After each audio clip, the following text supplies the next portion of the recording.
bonjour. Alors, Bonjour. Cette manifestation, C'est une manifestation organisée par des associations de Soissons contre le projet d'usine Rockwool, qui est une usine de fabrication de laine de roche sur le plateau, qui en fait est polluante d'une part, qui est toxique pour l'environnement, pour les gens, pour la santé, et pour un matériau qui lui-même est obsolète, qui est très énergivore, très dangereux pour la santé aussi en tant que matériau, c'est-à-dire utilisé par les travailleurs. Et voilà, on souhaite que ce soit fait différemment. Certains disent que ça crée des emplois, d'autres disent que ça pollue. Oui, bien sûr, c'est l'argument qui est développé par le fabricant, c'est que ça crée 130 emplois. Voilà.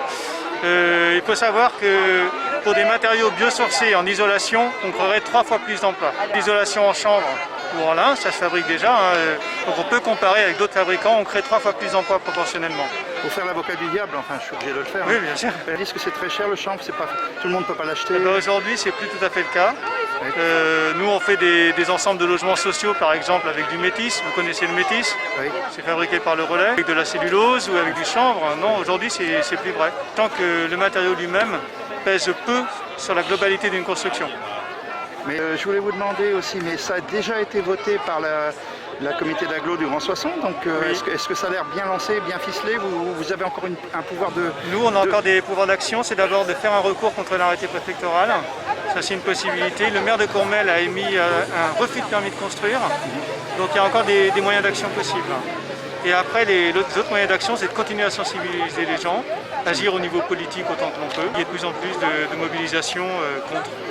On s'aperçoit aussi que les gens sont encore peu informés en fait. Les habitants de Soissons sont encore peu informés sur le projet. Le projet avance quand même, si vous ne le stoppez pas, il va avancer jusqu'à son terme? Si on ne continue pas la mobilisation, oui bien sûr, oui. Ouais. Donc il faut continuer à être mobilisé. Et il y a même de pollution de l'air Oui, en fait il y a plusieurs types de pollution et notamment une pollution atmosphérique. Pour les poumons du bassin. Ouais. Voilà. La situation de l'usine est problématique, puisqu'en fait les fumées qui sortent de l'usine se déversent directement dans la cuvette de Soissons. C'est un problème qu'on a soulevé très tôt et qui n'a pas été résolu. Quand on analyse les documents fournis par Rockwool, c'est pas... Et il y a eu un débat contradictoire dans l'enquête publique? Non. Pas durant l'enquête publique. Il n'y a eu que l'avis de Rockwool. En fait, il y a eu les contributions des habitants et des professionnels pendant l'enquête publique, il y a eu plus de 500 contributions. Et après, il y a eu la réponse de Rockwool qui a été mise au dossier. Et c'est tout. Il n'y a pas eu de... Sachant que les réponses de Rockwool, parce qu'il y a eu quand même beaucoup de questions posées à Rockwool, des demandes de précision, et leurs réponses restent toujours très vagues. Ils demandent à leur agence de communication de faire les réponses. Donc on voudrait que les réponses soient faites par des techniciens, des scientifiques, mais non, elles sont faites par les agences de com. Donc moi je suis Karen, je suis présidente de l'association Stop Rockwool, pardon. Voilà, c'est vous Knof là-bas. Donc cette manifestation a pour but d'informer sur l'état du projet Rockwool. Il sert aussi à poser vos questions, n'hésitez pas à intervenir si vous le souhaitez et à poser des questions. En tout cas, merci d'être venus assez nombreux par rapport à cette cause. C'est super. Alors, cette manifestation est organisée par plusieurs associations. Donc, bien sûr, Stop Rockwool, Globe 21, la Ligue des droits de l'homme, Calitaine, Soissons en transition et également Saumon Soissons et le collectif des médecins du Soissonnais qui s'est vraiment beaucoup mobilisé pour... avertir des méfaits de ce projet au niveau sanitaire. Alors pour vous donner une idée du programme de cet après-midi, donc le cortège va se déplacer au travers de la ville pour finir sur le parvis de la mairie de Soissons. Et à chaque étape, il y aura une prise de parole de différents intervenants. Donc pour en citer quelques-uns, il y aura Thomas Leroux, qui est directeur de recherche au niveau du CNRS et qui est spécialisé dans les pollutions industrielles. C'est une référence en la matière, donc il donnera son point de vue sur ce projet. Ensuite, on aura un témoignage très intéressant de nos amis d'Illange par rapport à leur quotidien depuis l'installation de l'usine Knof il y a 2 ans dans leur village. Ensuite, nous aurons l'intervention de Madame Brigitte Fournier-Turquin, qui est membre du CODERST et qui se bat depuis le début en fait avec nous. Et il y aura aussi une intervention d'Isabelle de Globe 21 et de Yannick Champin par rapport aux alternatives à ce projet. Parce qu'effectivement on parle de l'emploi, mais il y a des alternatives à ce projet-là qui créeraient autant, voire beaucoup plus d'emplois sur le bassin. Voilà. Le mot que je voulais rajouter, c'est qu'effectivement le combat ne fait que commencer, qu'on ne s'arrêtera pas là, qu'on attaquera effectivement avec l'aide des juristes et des avocats, nous attaquerons l'arrêté préfectoral. Et voilà, on n'a pas dit notre dernier mot. Je vais laisser Thomas Wozniak continuer à vous faire un petit point sur l'état actuel du projet Rockwool. Voilà, merci. Bonjour à tous. Petit rappel, merci de respecter les gestes barrières, la distance et le port du masque s'il vous plaît. Alors et oui, comme Karen l'a dit, nous allons attaquer au tribunal administratif. Donc moi je m'appelle Thomas, j'habite à Ploisy et je suis membre de l'association. En fait, l'année dernière, une enquête publique, 946 tonnes de produits chimiques par an, principalement d'ammoniac, etc. Ça a quand même alerté un peu de monde. Une enquête publique, avis défavorable, 550 contributions, 80% d'avis défavorables, beaucoup de citoyens, d'associations, de collectifs de médecins, experts en tout genre. Pourtant on en a vu des enquêtes publiques sur les éoliennes, notamment à Chaudin, Soissons, ville d'art et d'histoire. Pour les cheminées et la fumée ça sera pareil, sauf que là les rejets ils sont énormes. La cuvette de Soissons, 3 km. Donc voilà. Dans l'enquête c'était bien marqué 23 items défavorables contre un seul favorable. C'était celui de l'emploi. Et moi je fais un coup de gueule sur l'emploi. L'emploi oui, mais pas pour n'importe quoi. L'emploi, en début d'année, l'Aglo, il a vendu quelques parcelles pour 400 emplois, 350 ou 400, pour Concerto. On est capable, sur 40 hectares, comme la taille de Rockwool, ça ferait 1000 emplois si on prend 25 emplois à l'hectare, ça serait pareil. Donc je disais, sur les 23 items, 23 négatifs, un seul positif, l'emploi. Mais l'emploi pour combien de mutations internes? On en parlera juste après avec les habitants qui sont venus de Moselle à Iliange. Ils habitent juste à côté d'une usine de laine de roche et ils vont vous raconter leur quotidien. On peut leur poser des questions si vous voulez, de savoir combien il y a eu vraiment d'emplois, combien il y a eu de mutations internes, c'est quoi les problèmes au quotidien, est-ce que vraiment ils sentent des odeurs, comment sont les services de l'État. On en reparlera tout à l'heure aussi avec Thomas Leroux. Donc voilà. Le point de situation aujourd'hui, ce qui est important, c'est qu'il faut savoir que les terrains n'ont pas été achetés entièrement par Rockwool. Seulement une partie ont été vendus. Rien n'est perdu. Il manque encore une parcelle qui n'est pas achetée. On va au tribunal administratif contre l'arrêté préfectoral. Ils vont perdre quelques mois, voire quelques années. Attention. Donc je vous parlais du coût. Ça va mettre des années et des mois une procédure juridique. Voilà. Et Rockwool n'a toujours pas décidé d'investir dans ce projet. C'est encore à l'état d'étude. Voilà. On a beaucoup tracté ces temps-ci, on a beaucoup parlé. Moi j'ai discuté avec beaucoup d'élus, même de la majorité. Il y en a quand même beaucoup qui sont contre. Il n'y a vraiment pas grand monde qui est pour ce projet, qui va vraiment créer quelques dizaines d'emplois et qui a un coût pharaonique. Donc voilà.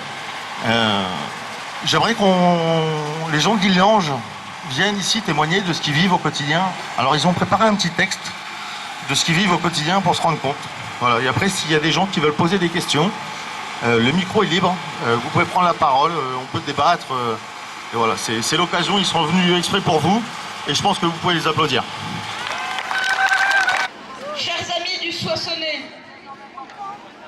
nous dédions ces quelques lignes à Guy Mignard, décédé vendredi 21 mai, président de Stop Knauf Illange.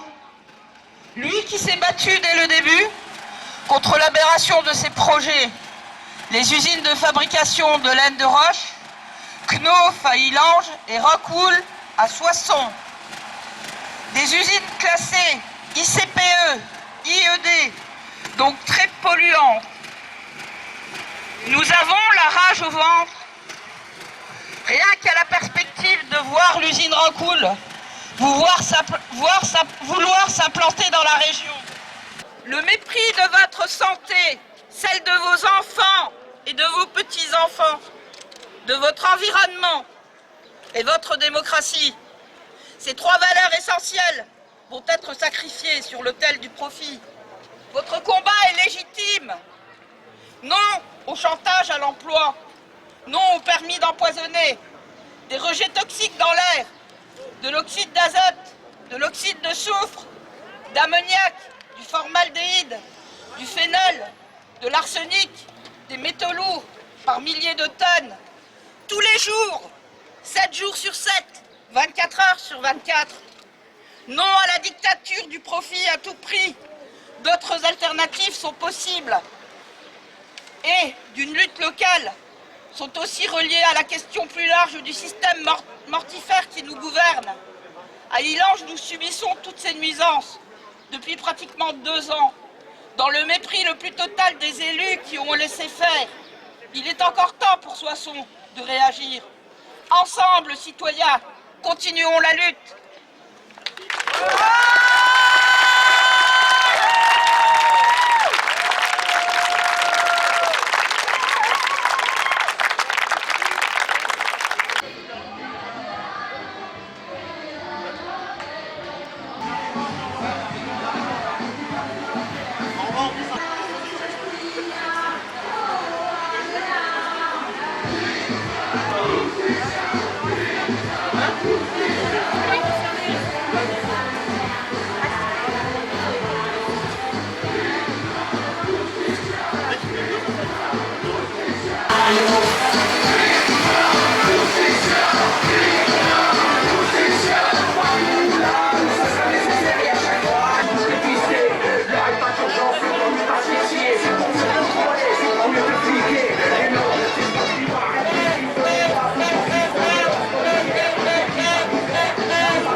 Et sur le rapport du commissaire enquêteur avant l'arrêté préfectoral.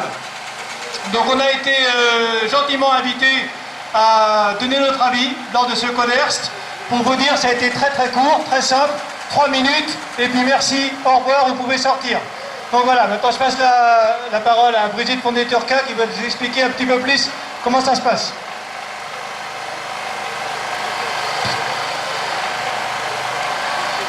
Bonjour à toutes et à tous, je suis Brigitte Fournier-Turquin, la première élue écologiste au conseil départemental de l'Aisne. Alors pourquoi je suis là? Parce que la laine de roche, c'est has-been. C'est l'architecte qui siège au CODERST, conseil départemental de l'environnement et des risques sanitaires et technologiques, en préfecture, qui l'a dit en mars dernier lorsque le CODERST s'est réuni à la préfecture. Au conseil départemental de l'environnement et des risques sanitaires et technologiques en préfecture, nous n'avons même pas pu parler du problème de fond du dossier Rockwool, à savoir l'utilité de ce matériau, la laine de roche. Un autre conseiller départemental aurait dû y siéger, qui est aussi conseiller municipal délégué au tourisme à Soissons. Mais, courageusement, il n'a pas siégé au CODERST, ni donné son pouvoir pour le vote. De toute façon, il avait voté pour Rockwool, tout comme sa binôme. Résultat, 11 voix pour et 9 contre. Alors je salue la formidable implication des gens d'ici, les 537 contributions à l'enquête publique, riches et argumentées. Je salue la conclusion du commissaire enquêteur qui a donné un avis défavorable, ce ce qui est très rare. Je salue l'efficacité et le sérieux des associations Stop Rockwool, Sauvons Soissons, du collectif Soissons en transition. Je salue le courage du maire de Courmel, Arnaud Zrek, qui refuse le permis de construire. Vous pouvez l'applaudir.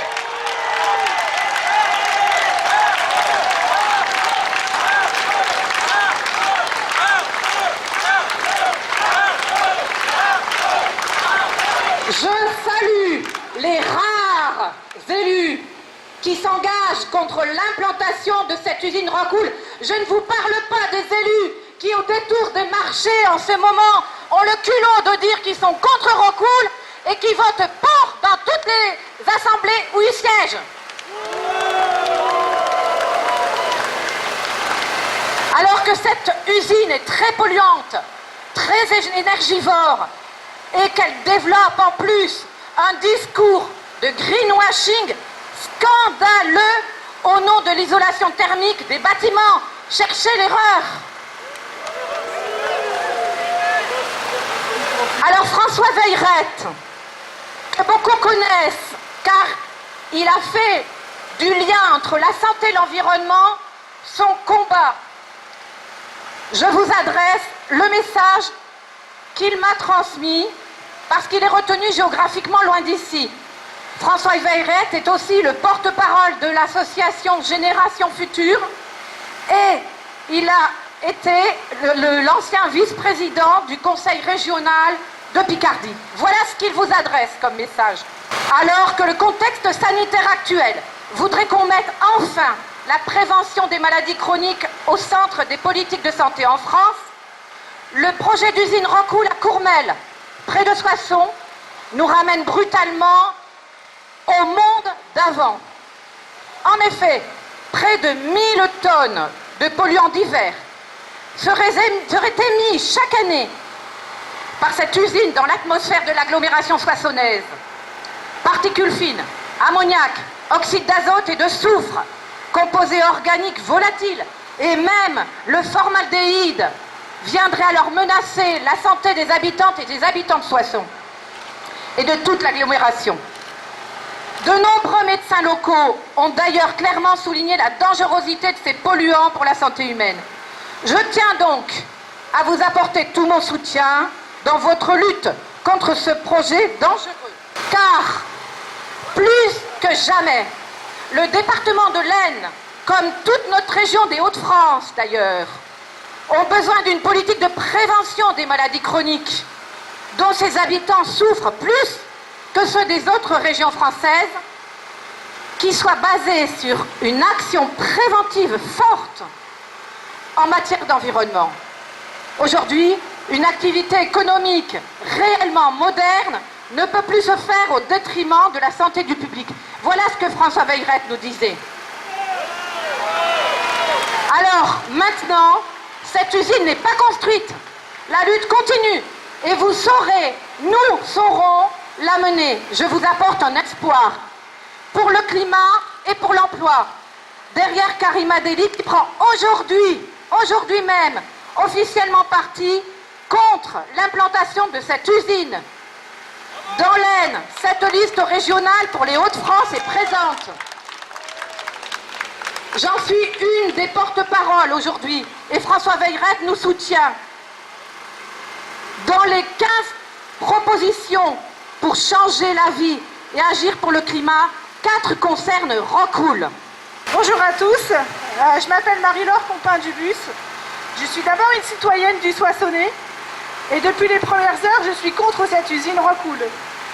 Grâce au mouvement des citoyens, j'ai pu apprendre techniquement pourquoi il fallait être contre cette usine et pourquoi nous sommes en mesure de proposer des choses. Notamment, j'ai aussi des engagements politiques que j'assume et dont je suis fière de partager. Karima Delli,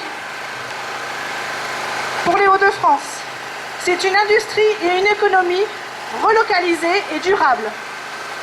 Nous financerons la modernisation et le développement des filières d'avenir nouvelle mobilité ferroviaire, véhicules propres, vélos, éco-matériaux, comme le lin, le chanvre et le bois, mais aussi l'ortie que j'ai appris il y a peu de temps, matériaux recyclés, énergie renouvelable, moins émettrice en CO2 et plus riche en emplois.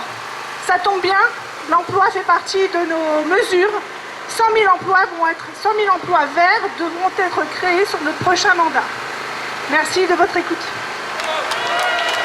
Deuxième proposition. Dans les 15 propositions, il y en a une, je vais en citer quelques-unes parce que je ne vais pas vous faire une liste exhaustive. Une de celles qui concerne Rockwool, c'est le refus de l'artificialisation des sols. Rockwool va détruire des sols agricoles de bonne qualité et ça c'est inacceptable dans notre vision. Autre proposition, au moment où l'État, les CCI, les chambres d'agriculture travaillent à un projet de mise en place d'une filière alternative à partir de paille pour faire de l'isolant, on est en train de proposer un chantier qui va être du XXe siècle alors qu'on est en train de proposer un chantier du XXIe siècle. Seulement cette proposition elle a besoin de soutien. Dans les propositions de Karima Delli, il y a la création d'une banque régionale d'investissement pour le climat et pour l'emploi. Parce que cette transition, elle ne se fera pas sans soutien. Karima Delli et la liste que nous menons s'engagent à créer une banque qui servira à cela et qui favorisera le changement. Autre proposition, la rénovation thermique des bâtiments. Alors on va me dire, mais oui, bien sûr, Rockwool est là. Eh bien non. Les conditionnalités des aides sera là pour que cette mesure d'aide à la rénovation thermique ne se fasse pas sans que ce soit des matériaux éco-sourcés. Oui à la rénovation parce que les passoires thermiques ça suffit, mais non aux matériaux débiles et polluants.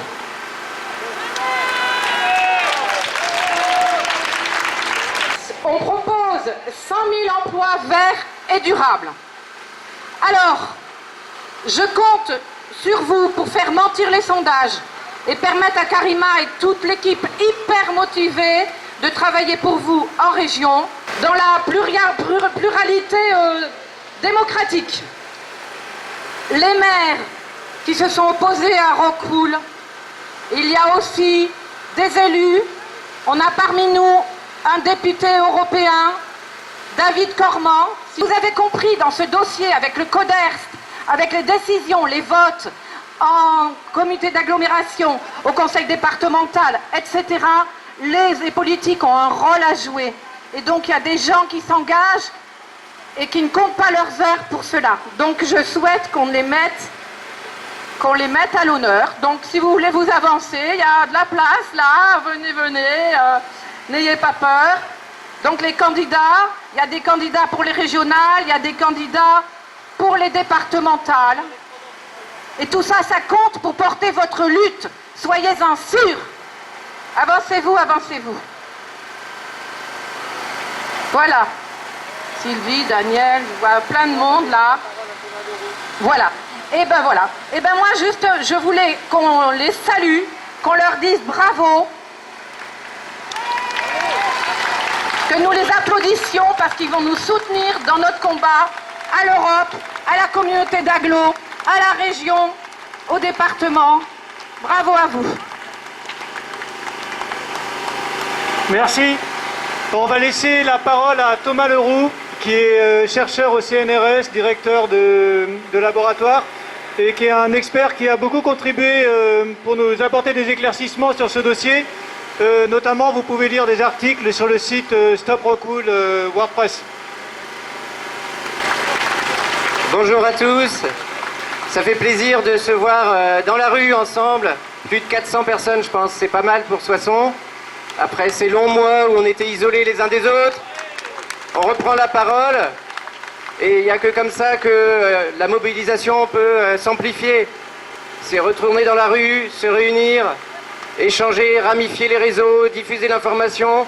Je sais qu'à Soissons, il y en a encore qui ne connaissent pas le projet Rockwool. Il faut faire connaître ça, il faut diffuser, il faut montrer en quoi ce site peut être dangereux pour la santé publique. Alors, malgré ça, quand j'étais venu à Soissons la première fois pour faire un exposé d'ordre historique, parce que je suis historien, j'avais vu qu'il y avait beaucoup moins d'organisations que de nos jours. Donc en 1 an et demi, je peux constater à quel point il y a eu un progrès malgré des circonstances défavorables. Donc je pense que le mouvement peut encore s'amplifier. Associations, syndicats, partis politiques, individus, il faut en parler autour de vous, mobiliser. Et le combat n'est pas perdu, je crois. Alors 2 choses pour comprendre dans quel contexte on est. Premièrement, on a des services de l'État qui sont pro-industrialistes et qui raisonnent en gros agrégats nationaux, PIB, taux de croissance, emploi, etc. et qui vont agréger les données locales en données nationales, ce qui fait que tout projet local pour eux est bénéfique. Et ils vont donc accepter des zones de sacrifice. En gros, c'est la politique de l'État, des préfectures. Et il est très rare, en fait, qu'un projet industriel aboutisse à un avis négatif du préfet. Il est aussi très rare qu'il y ait des avis négatifs du commissaire enquêteur, comme ça a été dit tout à l'heure. Donc ça, c'est un atout sur lequel il faut s'appuyer. Deuxième chose, au niveau historique, il faut bien comprendre aussi que les règles de régulation des risques industriels, depuis 40 ans, elles se sont affaiblies considérablement.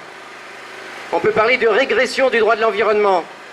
Et ça pourrait paraître paradoxal parce que ça fait 40 ans qu'il y a un ministère de l'Environnement, renommé sous différentes appellations. Mais en réalité, depuis 1976, la loi sur les ICPE, installations classées pour la protection de l'environnement, il y a un détricotage progressif du droit de l'environnement, du droit de protection de l'environnement. Par exemple, en 1976, a été admis que le droit de recours des tiers ne pouvait être plus que de 4 ans, alors qu'il n'avait pas de durée jusqu'alors. En 2010, il est tombé à 1 an. Maintenant, c'est 4 mois aujourd'hui. Droit de recours, 4 mois. Et les députés avaient pensé le mettre à 2 mois avec la loi ASAP. La loi pour la simplification administrative. As soon as possible. Vite, réformons tout de suite. Libéralisons l'industrie. C'est à ça que la loi ASAP, qui vient d'être promulguée en décembre 2020, aboutit en fait. Elle aboutit notamment au fait que, en termes de consultation du public, pour toute nouvelle projet d'implantation, maintenant il n'y aura plus d'enquête publique, une simple consultation électronique pourra être décidée. Donc c'est encore un recul de la concertation, un recul de la prise de parole des voisins, des habitants, et c'est pour ça qu'il est important de se mobiliser. Alors dernière chose, au point de vue historique aussi, certains projets industriels échouent, et dans ces échecs, il y a plusieurs facteurs. Mais un des facteurs, c'est la mobilisation locale. Plus vous allez embêter l'industriel, plus vous allez faire du recours, plus le temps va se dilater pour lui, ça va lui faire penser à d'autres choses et il va abandonner le terrain. S'il y a une grosse mobilisation, des manifestations régulières, des élus que vous arrivez à faire tourner la veste, si vous arrivez à changer le rapport de force, tout n'est pas perdu. Et l'industriel peut se décourager aussi. Donc, il faut prendre appui sur la mobilisation des associations, des partis politiques, sur les recours juridiques et aussi sur le lobbying politique. Apparemment, il y a quelques élus qui hésitent. Donc, il faut profiter des élections pour leur faire prendre la parole publique. Et il peut y avoir comme ça des leviers qui font basculer des dossiers. Voilà, je suis très content d'être avec vous. Je viens de Paris pour aussi vous soutenir. Et j'espère que je reviendrai d'autres moments de mobilisation. Merci beaucoup. Et encore une intervention, Madame Toulou, qui fait partie du collectif des médecins qui ont signé un manifeste pendant l'enquête publique. Merci à vous tous d'être là. Nous sommes très contents je suis très contente de vous voir si nombreux et mes collègues aussi médecins sont aussi heureux que moi. Alors je voulais parler à propos des élections. Nous essayons de lutter contre Rockwool et nous sommes contre dans ces élections départementales pour la partie sud de Soissons. J'ai aussi mené avec Franck Delade une campagne municipale avec le non à Rockwool, mais nous n'avons pas été entendus. Et je vois que depuis 1 an et demi, les choses ont changé, les gens se sont mobilisés. Et je suis heureuse de voir toutes ces associations qui pensent comme nous. On m'avait demandé d'étudier tous ces rejets et justement les COV, le formol, l'ammoniac, les particules ultrafines. Et soyez convaincus que toutes ces émanations, dont vous ne verrez pas des fumées noires, vous verrez des fumées blanches. Ce sont des fumées très dangereuses, très mutagènes, entraînant plus tard des BPCO. Évidemment, tout ne se fera pas tout de suite, mais ça se fera à long terme. Et je crois que c'est vraiment très dangereux. Mobilisons-nous tous et bravo à tous. Merci. On ne veut pas pour la santé, pour l'emploi. Non, Rockwool, on n'en veut pas pour la santé, pour l'emploi.